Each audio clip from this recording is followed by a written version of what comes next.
So maayong buntag mga kapobre. So karon mga kapobre no kay ni sayo tag mata mga kapobre kay nindot kay ato ang mata mga kapobre kay ang ato ang binuhing baboy mga kapobre nanganak na. Tara mga kapobre oh.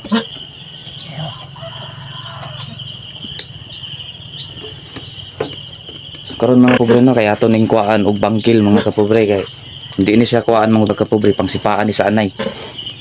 So karon mga kapobre uban ni sa pagkuhag bangkil mga kapobre.